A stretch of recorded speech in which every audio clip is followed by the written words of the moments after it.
নানা জল্পনা কল্পনার অবসান ঘটিয়ে 4 মাস চিকিৎসার পর অবশেষে দেশে ফিরেছেন বিএনপি চেয়ারপারসন খালেদা জিয়া। ব্রিটেনের বিখ্যাত লন্ডন ক্লিনিকে চিকিৎসা শেষে কিংস্টনে বড় ছেলে তারেক রহমানের বাসায় থেকে চলেছে বাংলাদেশের 3বারের সাবেক প্রধানমন্ত্রীর চিকিৎসা।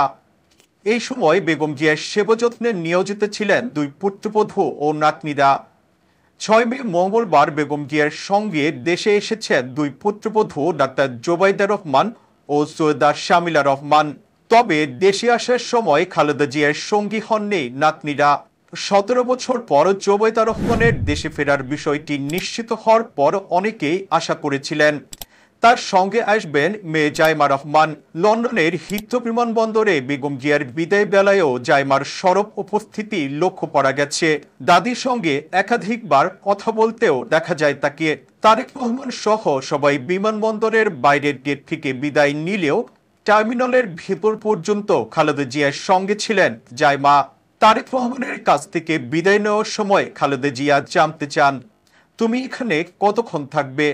জবাবে তারেক রহমান বলেন, তুমি উঠে গেলে জাইমা চলে এলেই আমি চলে যাব।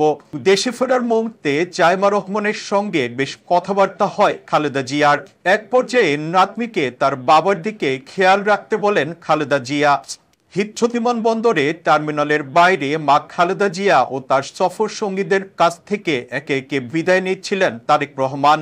এ সময় টার্মিনালের দিকে এগিয়ে যাচ্ছিলেন ডাক্তার জোবাইদা। মেয়ে জাইমা রহমান তখন তার বাবাকে মনে করিয়ে দেন মাকে বিদায় জানাতে ভুলে গেছেন কিনা। এ সময় লাজুক হাসি ছড়িয়ে জোবাইদার কাছে যান তারেক, সঙ্গে মেয়ে জাইমা। এ সময় 3জনের একটি অসাধারণ ছবিও তোলা হয়। সব মিলিয়ে খালেদা জিয়ার বিদায়ক্ষণে সক্রিয় ভূমিকা রেখেছেন জাইমা। তবে দাদি আর মায়ের সঙ্গে দেশে ফেরেননি জিয়া পরিবারের 3য় প্রজন্মের সবার বড় কন্যা। লন্ডনে জিয়া পরিবারের ঘনিষ্ঠ সূত্রে জানা গেছে, মূলত বাবা তারেক রহমানের দেখাশোনা করতেই দাদির সঙ্গে দেশে ফেরেননি তারেক ও জোবাইদা কন্যা জাইমা। দীর্ঘ 17 বছর পর শাশুড়ির সঙ্গে দেশে এসেছেন ডাক্তার জোবাইদা রহমান।